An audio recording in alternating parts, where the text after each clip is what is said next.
Les clubs sont à égalité avec 13 points, Caen, Montpellier et Nice. Nouvelle lanterne rouge. Formule 1, c'est le Britannique Damon Hill qui a remporté ce matin le Grand Prix de Suzuka au Japon. Il devance l'Allemand Schumacher et le Français Alesi. Un point seulement sépare maintenant les deux leaders avant le dernier Grand Prix de la saison. Comme on peut le voir, la course a eu lieu sous une pluie battante. Elle a été marquée par 2 interruptions dues à de nombreux accidents. Un commissaire de piste a même été fauché par la McLaren de Brundle. Le commissaire souffre d'une fracture à la jambe. Les pilotes ont décidé d'organiser une réunion à Adélaïde pour parler à nouveau des problèmes de sécurité. Et puis un résultat de boxe, l'Américain George Foreman a réussi l'exploit hier soir à Las Vegas en battant son compatriote Michael Moorer par KO. George Foreman devient ainsi à 45 ans le plus vieux champion du monde des poids lourds. Vous pourrez voir des extraits de ce match ce soir dans l'équipe du dimanche. Un petit détour par le Zénith avec Eric Bénard, Georges Eddy et un invité de marque pour nous parler de la soirée de basket ce soir sur Canal+. Je crois que l'on va pouvoir assister à un grand spectacle, Eric. Ah oui, c'est un spectacle même qui va durer toute la journée, c'est pas simplement ce soir.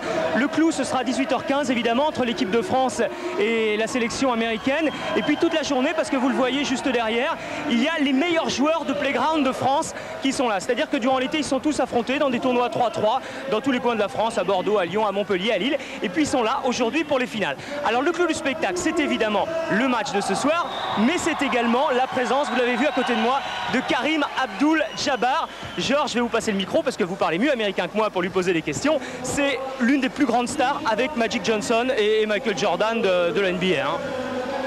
Yes, sir. Jabbar, meilleur marqueur de l'histoire. So, Karim, what brings you to France? What do you enjoy when you come and visit France? You've been here about 6 times. Il a été en France 6 fois. Qu'est-ce qu'il aime visiter?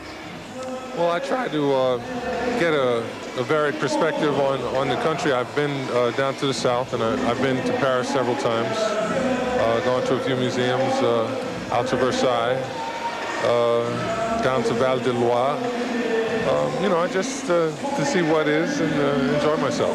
J'adore visiter la France, j'ai visité les musées, Versailles, je suis allé dans le sud, donc j'aime chercher une certaine perspective pendant mes visites en France. What kind of a message do you like to bring to a young group of basketball players like you see here today? Quel message aimeriez-vous donner à des jeunes basketteurs comme on voit réunis aujourd'hui au Zénith? Well, I think they need to understand that basketball is a team game and it's based on certain fundamentals. And 5 people working together are the most potent weapon in basketball. And they need to understand that when they play the game. Le plus important, c'est de comprendre que c'est un sport éminemment collectif. C'est quand on joue ensemble à 5 qu'on est le plus fort. Et d'ailleurs, Karim critique un peu le côté individualiste de certains basketteurs d'aujourd'hui. On va en voir plus avec Karim qui va commenter tout à l'heure le match entre la sélection américaine et l'équipe de France. Voilà, je le rappelle encore une fois, le match est à 18h15, c'est en direct évidemment sur Canal. Vous pouvez venir toute la journée au Zénith, sinon pour le 3-3. À ce soir. Ça ne pas rater. Tout de suite, les prévisions de la météo avec Caroline Corvézier.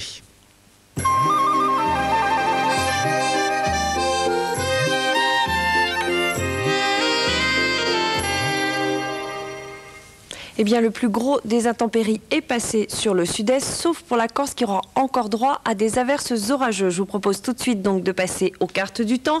Nous retrouverons la pluie de la Bretagne à l'Aquitaine ainsi que sur les frontières de l'Est, des averses sur le Massif central, les Pyrénées et la Corse. Et pour toutes les autres régions non citées précédemment, de belles apparitions du soleil, sans oublier un vent de sud-ouest qui soufflera jusqu'à 40 km/h en Manche. On enchaîne avec les températures qui varieront de 19 degrés en Corse à 8 degrés à Strasbourg avec 13 degrés à Paris. À présent, Télé Dimanche, je vous souhaite une excellente journée sur Canal+.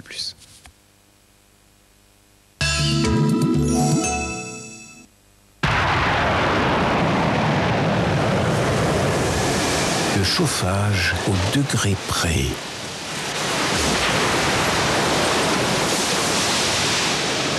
L'eau chaude bien tempérée.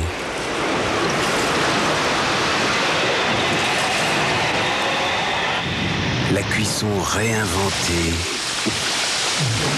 Anne Sinclair à la télé. Ah. Qu'est-ce que je ne donnerais pas pour retrouver le confort électrique? Demandez-nous la brochure EDF Confort électrique. EDF, nous vous devons plus que la lumière. La nouvelle gamme Lancia Delta, c'est 8 modèles essence ou turbo diesel remarquablement équipés. Et jusqu'au 31 décembre, sur chaque Lancia Delta, votre concessionnaire vous offre 5 000 francs. Lancia Delta, la performance est aussi dans le prix.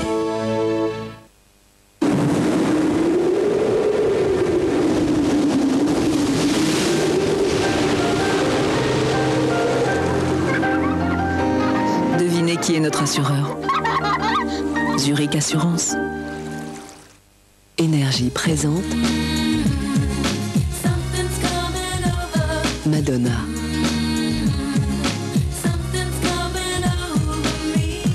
Madonna, Bedtime Stories, son nouvel album.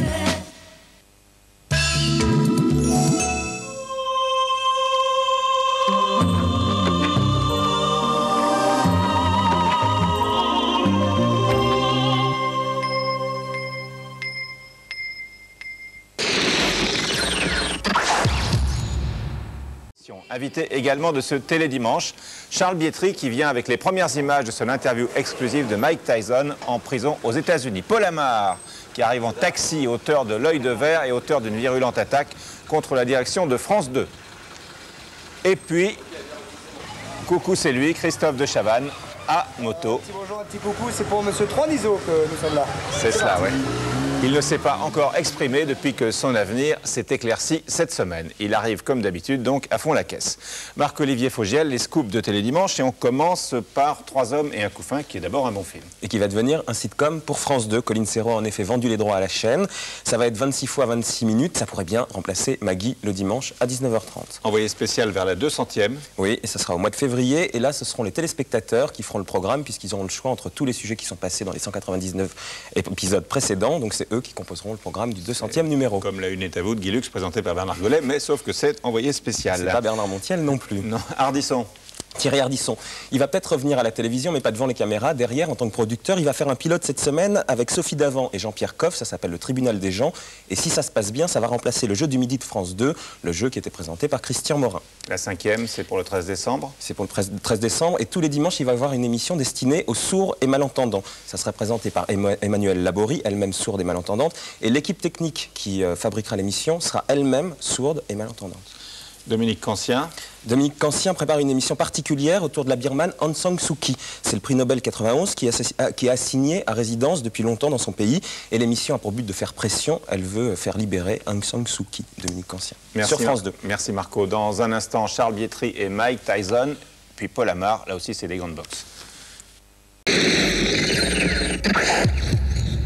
Charles Bietri, patron des sports de Canal+ depuis 10 ans, revient des États-Unis avec un document qui sera diffusé samedi prochain, le 12 novembre à 20h. Bonjour Charles. Salut. Il s'agit d'un entretien avec Mike Tyson. Mike Tyson, depuis qu'il est en prison, n'avait parlé à aucun journaliste étranger et je crois seulement à 2 journalistes américains les plus grands. Oui, CNN et CBS, il avait accordé 2 interviews, aussitôt après son emprisonnement d'ailleurs. C'est-à-dire qu'il n'avait pas parlé depuis très très longtemps. Et c'est le nouveau Tyson, en fait, qu'on découvre, parce qu'il est nouveau. Il est en prison depuis combien de temps? 2 ans et demi maintenant. Il a été condamné à 6 ans de prison. Et donc, ça fait 2 ans et demi qu'il est là-bas à Indianapolis, dans sa cellule. On ne l'a pas interviewé dans la cellule, hein, on l'a sorti dans une... On va voir des images tout à l'heure. Dans une salle. Et il ne peut en aucun cas sortir avant mai 95, quoi qu'il arrive. Alors, comment avez-vous obtenu ce scoop? Ça fait quand même 7 ans à peu près qu'on travaille avec lui et avec Don King, donc on se connaît bien. Don King pour les profanes et le patron de la boxe. Voilà, le patron de la boxe aux États-Unis souvent, le patron de Tyson en tous les cas et de ses combats. Donc ça fait 7 ans qu'on travaille ensemble. Il était venu à Paris, on avait passé une semaine ensemble, on avait un petit peu sympathisé dans la manière, à mesure où on peut sympathiser avec... Il vaut mieux sympathiser. Oui, de toute façon, champion du monde des lourds, quoi. Et donc on se connaît bien et ça faisait quelques mois que je disais à Don King... Si un étranger venait interviewer Mike Tyson, si on pouvait aller voir dans sa prison. D'autant plus que Mike nous avait demandé éventuellement d'être témoin à sa décharge dans son procès si ses avocats le souhaitaient. Ses avocats ne l'avaient pas souhaité, mais enfin comme j'avais dit oui, il le savait, donc on a des rapports corrects, quoi. Et puis un jour, je continuais à le redemander à Don King pendant qu'on était en renégociation d'un contrat. Le téléphone a sonné dans le bureau. Et c'était Mike Tyson qui appelait de sa prison. C'était pas innocent, il avait monté le coup avec Don King, mais pour dire, Charlie, si tu venais nous voir, c'est d'accord, on va demander les autorisations. Donc avec Bruno Oppenheim, on a demandé les autorisations, on les a eues. Direction Indianapolis. Indianapolis, on était la semaine dernière. Alors on va voir les images de votre propre arrivée à la prison. pour interviewer Mike Tyson et les premiers mots de Mike Tyson. Voilà, ça c'est à Indianapolis, donc à une vingtaine de kilomètres d'Indianapolis. C'est un centre pénitentiaire bien gardé, comme vous pouvez le penser. On est entré, on est allé dans une salle que nous a réservée la direction de la prison. Voilà, l'entrée comme ça fait pas très prison, mais à l'intérieur, je peux vous assurer que ça fait prison et que les portes qui claquent, ça fait mal. Et Mike est arrivé, il était 10h30 du matin, la semaine dernière. Et on ne s'était pas revu depuis 3 ans. Et vous voyez notre petite installation qu'il a fallu faire en quelques minutes parce qu'on n'est pas arrivé la veille pour en faire un studio de télé. Et puis, et là on est en train de regarder oui, il veut acheter un château en France et je... Et quels sont tes rapports avec les autres prisonniers? I just treat them as they treat me. Je les traite exactement comme ils me traitent. And I treat them the way I want to be treated. Et je les traite donc comme je voudrais. Est-ce que depuis que tu es là, ici, tu as eu envie de pleurer quelquefois? We don't do that. Crying is not for men. Crying for women and little babies.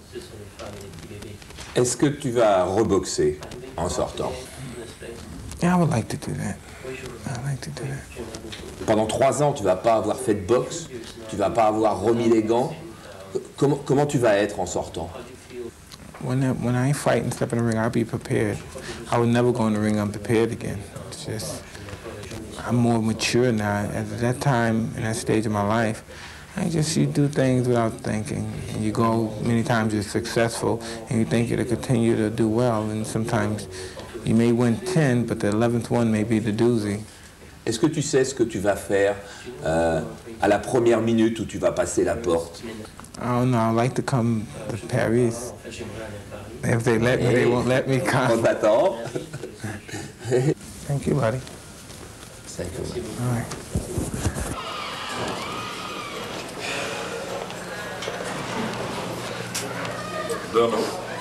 L'entretien a duré combien de temps? 1 heure. 1 heure, on va en diffuser à peu près 30 minutes. C'était étrange, parce que j'ai retrouvé un Mike Tyson qui ressemble plus à celui que je connaissais. Il n'est plus guerrier. Je dirais que 2 ans et demi de prison l'ont cassé quelque part. Ce qui ne veut pas dire qu'il ne va pas redevenir un guerrier et un combattant quand il va sortir. Mais en tous les cas, le Tyson que j'ai vu là, le Tyson qu'on va voir là, on ne le connaissait pas, quoi. Vous y croyez à son retour? Je sais pas. Honnêtement, quand je suis sorti de la prison, je me suis dit non, il reboxera jamais ce garçon-là. Et puis, quand je pense comment il était, je me dis qu'après 2 mois de vie normale, il va sans doute redevenir un grand boxeur. Et il pourrait faire son retour à Paris? Il a l'air de le dire. Ouais, ça, vraiment, Paris l'attire énormément. On a parlé, évidemment, d'un combat à Paris. Il pourrait faire son retour à Paris, mais quand il va sortir, il va y avoir une telle meute autour de lui que tout ça ne va pas être commode. Mais il va venir à Paris, en tous les cas, nous voir. Ça, c'est certain. Ça vaudra très cher, le premier combat de Tyson? Il vaudra le premier et le deuxième, parce que le premier, je pense, ne sera pas un championnat du monde. Et le deuxième, qui sera un championnat du monde, vont valoir très, très cher. Et vous avez déjà signé le contrat ou pas? Oui. Avec Don King? Oui. Donc ce sera sur Canal? Oui. Bien. Charles, bon, c'est les 10 ans de Canal, on en parlera tout à l'heure avec d'autres invités. Vous étiez évidemment là il y a 10 ans. Si je vous demande quelles sont les images les plus fortes que vous gardez de ces 10 années de sport à Canal? C'est difficile. Des images qui sont passées à l'antenne, il y en a eu énormément, des Hagler Hearns, des directs de foot. Mais je ne voudrais pas faire un cliché, mais l'image la plus forte que j'ai, c'est ici, quand on rentre, qu'on se rencontre tous et qu'on croise nos regards. Je trouve que c'est plus fort que tout. Alors la fête continue cet après-midi pour nos abonnés. Commencez la phrase. Nos abonnés le savent bien. Nos abonnés le savent bien. Continue avec du basket. Du basket en fin d'après-midi avec un match de l'équipe de France contre les Américains qui ont déjà joué en NBA, qui jouent en France. Et ce soir avec l'équipe du dimanche, avec les Oscars, c'est-à-dire les footballeurs pros qui désignent eux-mêmes leurs meilleurs joueurs, du foot. Et une surprise que je viens de signer il y a quelques secondes, c'est Maurer Foreman, un championnat du monde des poids lourds. Très bonne nouvelle. Alors, Rue Olivier de Serres, c'était il y a 10 ans. Rue Olivier de Serres, aujourd'hui, c'est autre chose, puisque nous, on a déménagé dans ce nouveau siège de Canal. Rue Olivier de Serres, aujourd'hui, c'est une chaîne qui vous aurait certainement plu aussi, quand on vient de l'AFP comme vous. C'est la chaîne Info. J'y passe de temps en temps, c'est assez formidable ce qui s'y passe. Alors les studios de LCI sont donc là où était Canal il y a 10 ans. Eux, ils émettent depuis 4 mois et demi. LCI est reçu par 650 000 foyers câblés, en attendant d'être assez prochainement sur le satellite. Premier bilan avec Christian Desplaces. Routel Krief présente tous les jours 5 journaux télévisés entre 16 et 21 heures. Politique française. L'ancienne chef du service politique de TF1 a fait le choix de l'information continue. Elle a donc émigré sur LCI, autrement dit la chaîne Info. La tempête dans la majorité aujourd'hui. Le 24 octobre, LCI a fêté ses 4 mois d'existence, l'heure du premier bilan.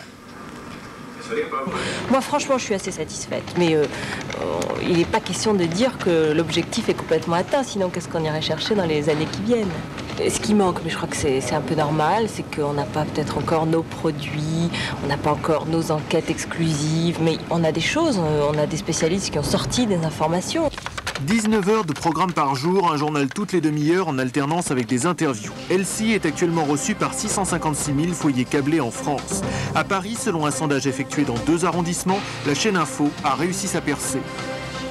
LCI arrive dans le peloton de tête qui comprend Eurosport, RTL, Paris Première, LCI et puis Canal J pendant la journée pour les enfants. Donc elle fait partie des chaînes à bonne audience, plus particulièrement dans la journée et en seconde partie de soirée. En 4 mois, 1500 invités se sont succédés au micro de LCI, dans les journaux ou dans des talk-shows. Un moyen de rendre la chaîne vivante, mais aussi de la faire connaître. Maintenant, vous allez dans les ministères, dans les grandes entreprises, chez les agents des artistes, etc. Tout le monde a un petit peu, hier j'étais à Europe 1, tout le monde a LCI en poste de surveillance.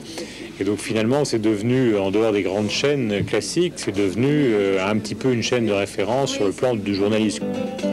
LCI a aussi réussi à tirer sur le cap Daniela Lombroso. L'ex-présentatrice du magazine Emploi de France 2 anime tous les après-midi un talk-show sur les spectacles et ne semble pas regretter l'audience potentielle des grandes chaînes.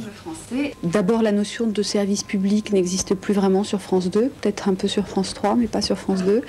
Et donc, le côté bon privé ou public, ça se ressemble beaucoup. Donc là, le choix n'était plus à faire.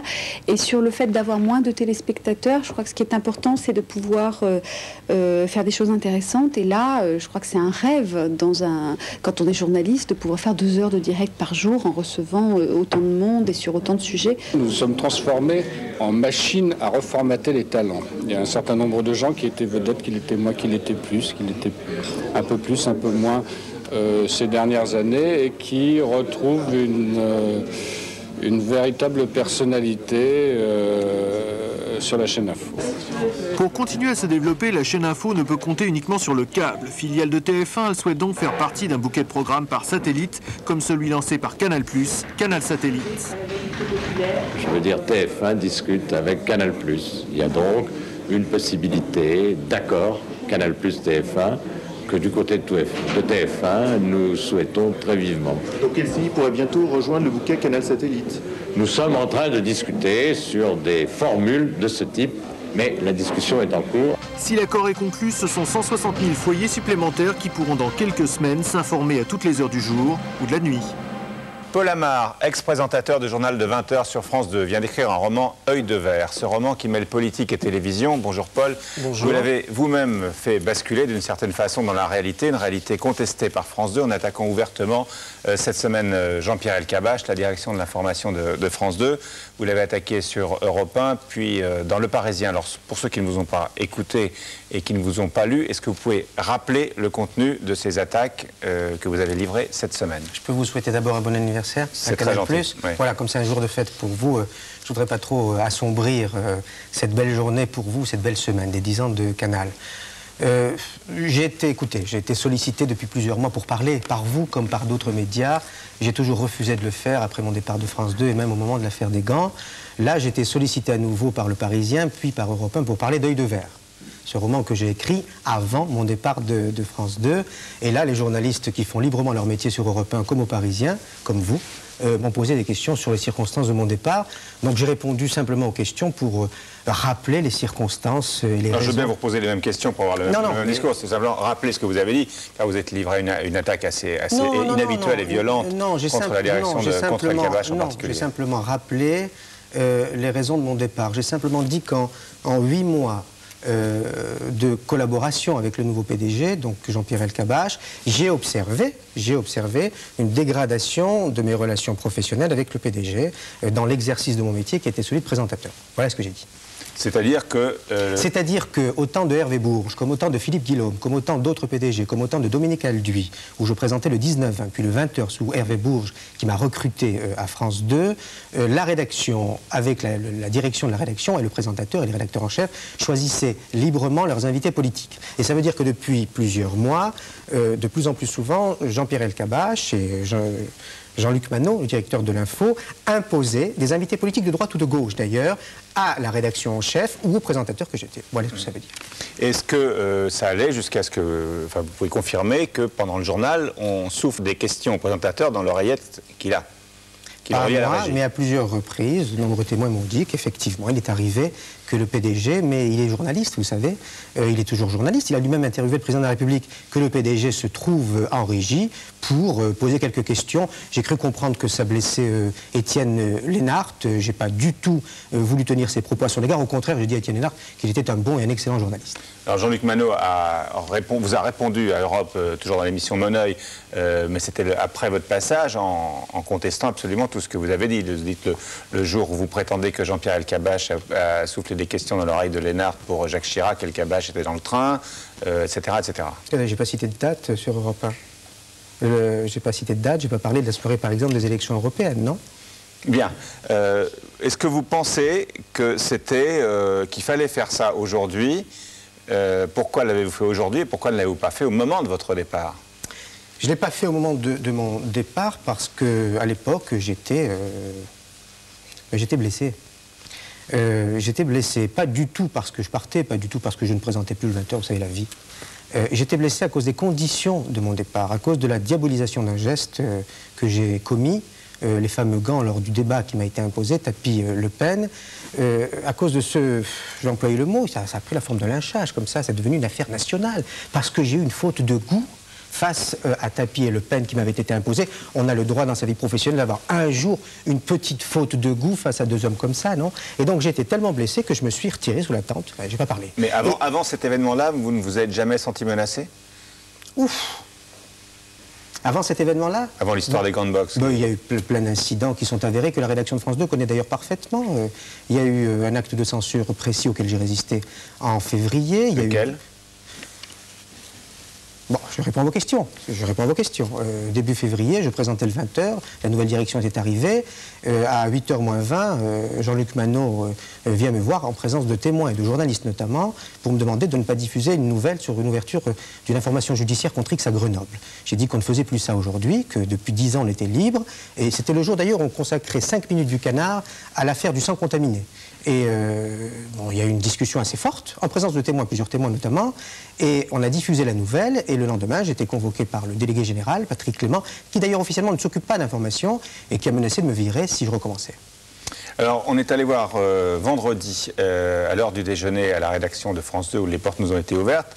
Alan Rothschild a recueilli quelques réactions, qui prétendent, c'est pas un panel, quelques réactions de confrères de la rédaction de France 2, suite à vos déclarations de cette semaine. Que Paul Amar règle ses comptes avec Jean-Pierre Elkabbach, c'est son problème. C'est le problème de Paul Amar. Ce que je trouve un petit peu difficile, par contre, c'est qu'il, pour étayer ses arguments, il se croit obligé d'utiliser Étienne Lénart et de diffamer, à mon sens, Étienne Lénart, s'en servant comme un gourdin pour cogner sur Jean-Pierre Elkabbach. Ça, je trouve ça parfaitement inadmissible.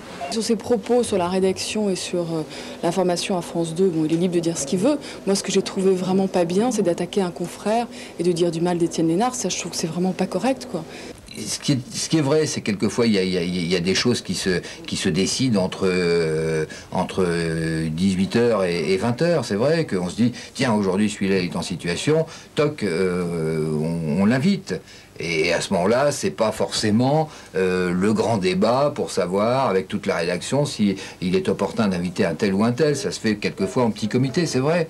Mais c'est la plupart du temps, la règle, c'est que ça se discute au niveau de toutes les instances de la rédaction. Je crois que la façon dont Paul parle de pression politique dans la rédaction de France 2, c'est une façon d'habiller son départ pour dire finalement il y avait peut-être une bonne raison pour que je parte, une bonne raison professionnelle. Moi je crois que la raison réelle du départ de Paul, c'est une raison réellement effective. Personnellement, je regrette un petit peu que ces propos mettent en cause Étienne Lénart, parce que pour nous c'est un présentateur qui est bon, pour qui on a de l'estime, mais personnellement ça me semble pas être le débat de fond. Le débat de fond, c'est ce qu'il dit sur le fonctionnement à l'intérieur de cette rédaction, les questions qu'il pose, et ces questions, elles existent ici. Faut pas le cacher. Est-ce que le climat a changé entre la période Bourges que vous avez connue et la période El Kabbach actuelle? Est-ce que le climat de la rédaction a changé? Oui, d'évidence. C'est-à-dire? Il a changé. Et il est bon de préciser qu'Alan Rothschild a interviewé ceux qui ont bien voulu répondre et qu'il y en a un certain nombre qui n'ont pas voulu répondre. Oui, vous avez eu raison, Michel, de préciser qu'il n'a pas valeur représentative. Je connais bien le fonctionnement des sondages, donc il ne représente pas toute la rédaction. Mais je le dis et je le répète pour Étienne. Alors voilà, c'est à Étienne que je m'adresse. Si tu regardes comme tu le regardes, Étienne Lénart. Oui, Télédimanche, je redis que tu es un bon et un excellent journaliste. Si j'ai dit ces propos, c'est uniquement pour te protéger un peu, pour que tu puisses travailler très librement à l'avenir. Voilà, Étienne.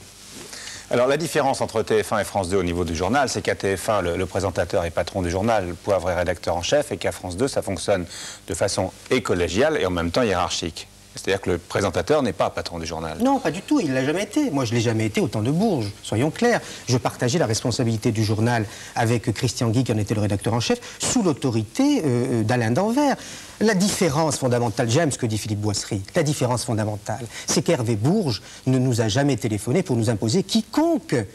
Il ne nous a jamais téléphoné. Et un jour, il y a eu un autre incident quand deux ministres ont été imposés, ils auraient pu être de gauche, hein, donc je ne veux pas politiser le débat. Ils ont été imposés à 20 heures dans le canard, à 10 jours des cantonales. Je dis c'est trop pour l'équilibre, attention à l'équilibre. D'ailleurs, le CSA a mis en garde justement la présidence contre le déséquilibre possible. Et à ce moment-là, la direction a été claire devant 60 journalistes. Ce que je vous dis est public. A dit désormais, c'est la direction ou la présidence qui assume les choix politiques. Vous n'avez pas à discuter. Bon, il y a un changement dont j'ai tenu compte. Moi, j'assume l'idée que je me fais de l'exercice de mon métier. Bon, ben, je pars. Officiellement, pourquoi avez-vous été viré? Officiellement, c'est écrit, c'est un licenciement pour désaccord sur le mode de fonctionnement du journal, du 20h. Alors vous faites partie d'une collection, celle des virés de la télé, qui compte des grands noms, comme nous allons le voir maintenant avec Michel Royer. 3 janvier 1958, comme chaque semaine depuis 4 ans, après ce joli générique, Max-Paul Fouché fait son édito sur les sujets d'actualité. Il évoque gravement ce jour-là la situation algérienne et celle des sans-abri. Bonsoir. Ça ne plaît pas au gouvernement, il est viré. En fait, démissionné, il reviendra. Viré aussi, par exemple, Claude Darget pour un commentaire sarcastique sur l'Algérie. Viré aussi, par exemple, Jacques Salbert pour un reportage indésirable sur une manifestation. À l'époque, c'est souvent le ministre de l'Info qui vire. Mai 68. Bonsoir. Eh bien, ce soir, en raison de la gravité des événements que nous venons de vivre ces derniers jours, nous avons décidé de consacrer la totalité de Zoom aux problèmes étudiants. Et ce, contre l'avis de leur direction. Alors, viré, André Harris et Alain de Sédouy, puis les fameux 37 journalistes licenciés de 68, dont 2 Closettes, de la Taille, Drucker ou Zitrone. 1970. Bonsoir. Michel Pollack consacre un numéro de post-scriptum au thème « L'inceste dans la littérature », avec notamment Alberto Moravia. J'ai traité aussi le thème de l'inceste dans mon dernier roman, Moi et lui. Oui. Alors là, il arrive réellement. Oui. C'est une mère qui soulage son enfant, qui a 16 ans. La phrase choc, Pollack est viré. Le journaliste de la télévision n'est pas tout à fait un journaliste comme un autre. À l'époque, ça ne rigole pas. Les journalistes sont virés pour des reportages jugés non conformes. Le Conseil constitutionnel a annulé cette élection. Il a estimé que... 10 ans plus tard, on coupe encore quelques têtes, dont celle de Jacques Hébert, journaliste réputé de droite, après un reportage contesté avec plaisanterie douteuse. Donc à nouveau le reportage de Jacques Hébert. Pour l'instant, la campagne électorale en Seine-et-Marne se déroule dans le plus grand calme. La spécialité de Provins, vous le savez peut-être, c'est la confiture de rose, une confiture au goût amer, au goût encore plus amer pour celui qui ne retrouvera pas, fin janvier, son siège. Jacques Hébert est immédiatement remplacé. En 82 également, un journaliste réputé de gauche, Bernard Langlois, déjà viré sous Pompidou, déclenche une tempête sur la Côte d'Azur. Curieux destin que celui de Grace Kelly, actrice talentueuse, distinguée par un prince, qui lui offrit un jour sa main, sa couronne, et de partager son trône planté sur un caillou cossu dans un royaume d'opérette. Grace de Monaco est morte, elle aussi, des suites de ses blessures après un accident d'auto. Cela ne changera rien au destin de l'humanité, juste un deuil ordinaire. Bernard Langlois sortira du placard avec l'émission Résistance, qui accueillera le gouvernement Chirac de cette façon. La multiplication des bavures policières ces derniers temps devrait inquiéter un Premier ministre qui s'affirme soucieux de défendre les libertés individuelles. Est-ce que j'ai la tête de quelqu'un qui veut porter atteinte aux droits de l'homme? Bien sûr que non, Monsieur Chirac, vous n'avez pas la tête de quelqu'un qui veut porter atteinte aux droits de l'homme. D'ailleurs, y a-t-il des têtes à cela? Bernard Langlois viré une troisième fois, Michel Pollack une deuxième, après un droit de réponse consacré au pont de l'île de Ré, un pont construit par la maison Bouygues, son tout nouveau patron. En 89, carton rouge pour Daniel Bilalian, totalement dépassé par la présence de 3 néo-nazis sur son plateau. Une seconde. Vous sont donnés par qui vous les faites avec des anciens SS vous. Il présente aujourd'hui le Trésor de France 2. Carton rouge cette année pour Éric Cachard, suspecté de publicité clandestine pour un relais château. Et enfin pour Paul Amar, qui, pour avoir sorti 2 paires de gants de boxe d'un sac en plastique, a eu droit à la collection complète.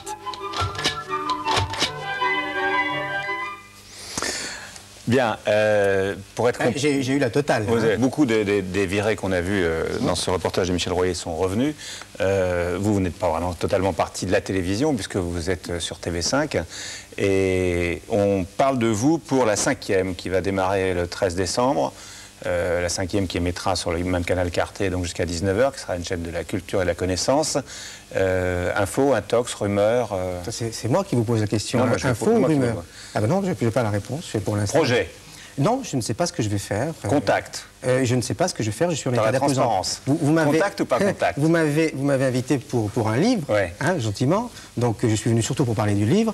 Non mais écoutez, contact ou pas contact? J'essaie d'être un journaliste rigoureux. Bon, j'ai eu un petit accro un jour, mais en 23 ans quand même, j'ai reçu, je crois, plus de félicitations de ma part du PDG que cet accro. Je vous le dirai quand ce sera une info. D'accord. Alors, votre livre s'appelle Œil de verre. Vous l'avez écrit avant d'être dans la nouvelle séquence des virés. C'est un mot étrange pour moi, viré. Oui. Bon, non, mais allez-y. C'est caricatural. C'est quand même ce que vous avez vécu qui vous a inspiré ce roman? Non, je vous assure que non. Info. Manuscrit remis à Flammarion avant mon départ de France 2. Je vous l'assure. Enfin, on n'écrit pas un livre en 2 mois, vous le savez. On n'imprime pas un livre en 2 mois. C'est une idée que j'ai eue il y a 2 ans, une idée à laquelle je tiens. C'est effectivement un roman sur les effets pervers de l'image. Et c'est l'histoire du premier coup d'État médiatique réussi par le ministre de l'Image, devenu président, grâce à un procédé ingénieux que vous devez connaître, j'imagine, parce qu'il existe à l'état de recherche. C'est une télécommande qui nous permettra, dans peu de temps, dans quelques années, de voter de chez soi. On peut avoir le téléenseignement, télé-loisirs, télé-jeux, etc.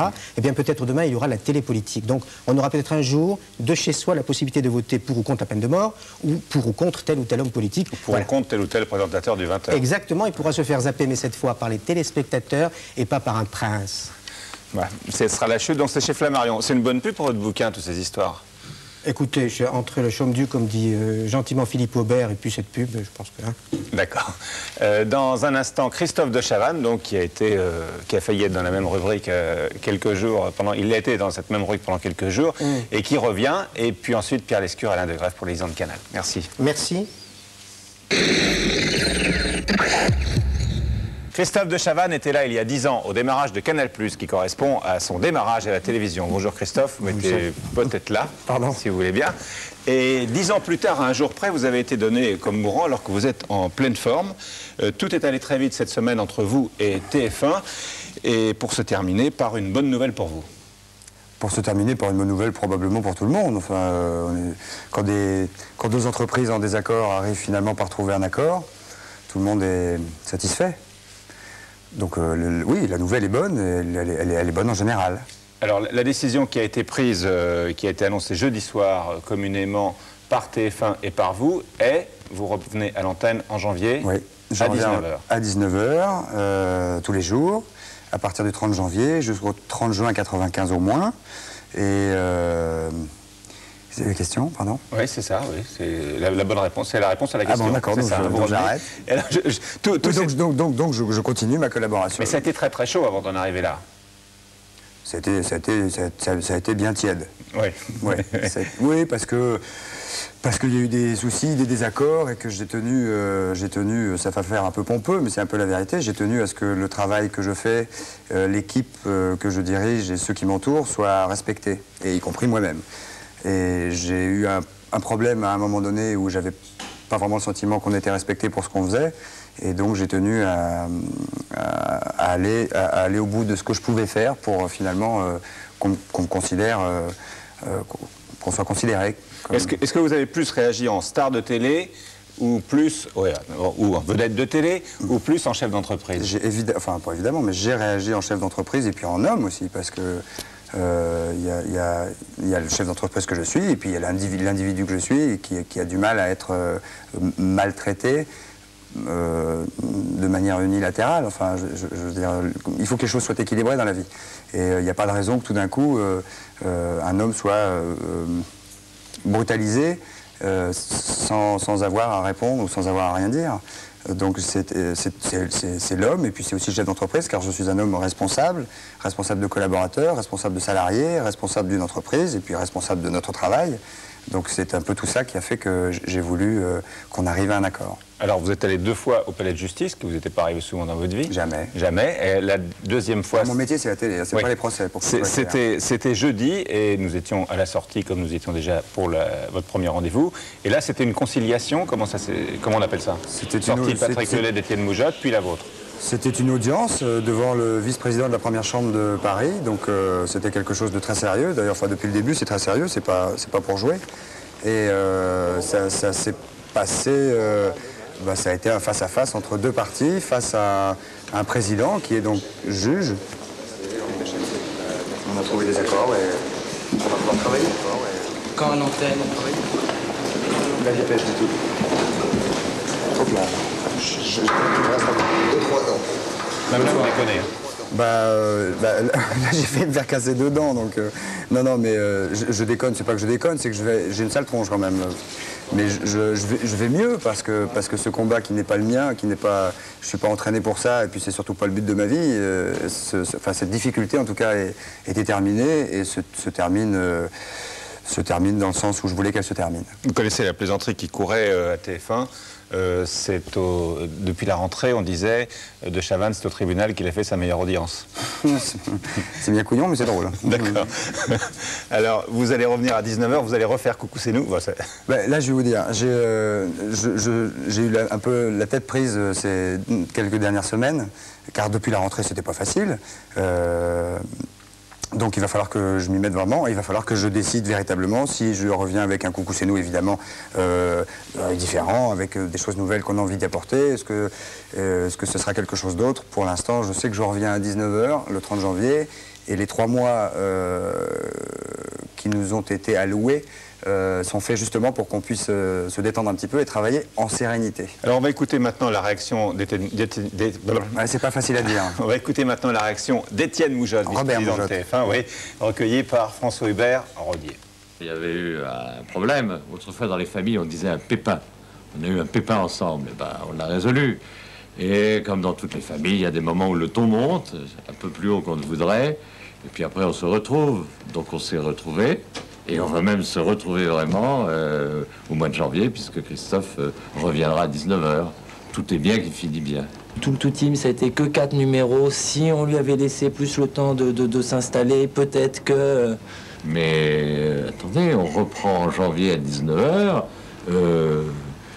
de Chavannes à 20h30. Moi, ça ne m'étonnerait pas que ça soit repris un jour ou l'autre. Vous savez, notre vie commune est longue. Hein. Les programmes qui étaient en place, vous n'en étiez pas satisfait pour les remplacer à partir de janvier? Si, mais il se trouve que Beverly Hills arrivera, non pas tout à fait en fin de diffusion, mais à la fin de ce que nous avions montré le samedi. Donc on pourra reprendre le samedi, garder le samedi à 19h, la suite et fin de Beverly Hills. Et puis je crois que c'est bien de retrouver cette tranche. Écoutez-moi, hein, je sais bien ce que j'ai entendu. J'ai entendu des dizaines et des dizaines de gens, notamment parmi les jeunes, qui me disaient « mais c'est quel dommage quand même que Coucou c'est nous soit arrêté ». Ce petit accrochage qu'il y a eu avec De Chavannes, vous n'avez pas peur que, passez-moi le terme, ça renforce un peu cette image de TF1, entre guillemets, un peu tueur, on n'a pas de résultat, 4 émissions, ça saute, même si c'est l'animateur vedette. Non, je crois, à mon avis, au contraire, ça doit renforcer l'image que il y a un groupe, il y a une famille, et quand quelqu'un a un problème, bah, on s'explique, comme on s'explique dans une famille, mais on essaye de rester ensemble, et puis on y arrive à rester ensemble, parce que il y a des liens qui sont forts, donc non, c'est plutôt le contraire, moi, je trouve. Tout est bien qui finit? Bien. Bien. D'accord. Alors, il parle du 20h30, vous m'avez pas parlé du 20h30? Bah, vous n'en avez pas parlé non plus. Ouais. Quel 20h30? Non, mais là, il a laissé entendre que vous pourriez aussi revenir à 20h30. On va pas aller plus vite que la musique. D'accord. Donc là, c'est 19h. Oui. Vous le souhaitiez? Ah oui, tout à fait. D'accord. Et donc, vous reviendrez nous dire vers le 15 décembre à peu près, si c'est Coucou c'est nous, si c'est une autre formule? C'est le 15 décembre, c'est un dimanche? Oui. Non, j'en sais rien. Bon, ça, on va se revoir. Nous sommes amis, Michel. Très bien, Christophe. Nous sommes Michel. Oui. Et nous sommes amis, et donc on va en venir à l'époque qui remonte à 10 ans. Oh, dis donc. Nous avons fait connaissance, un certain nombre ici, et donc je vais accueillir Pierre Lescure, président directeur général de Canal+.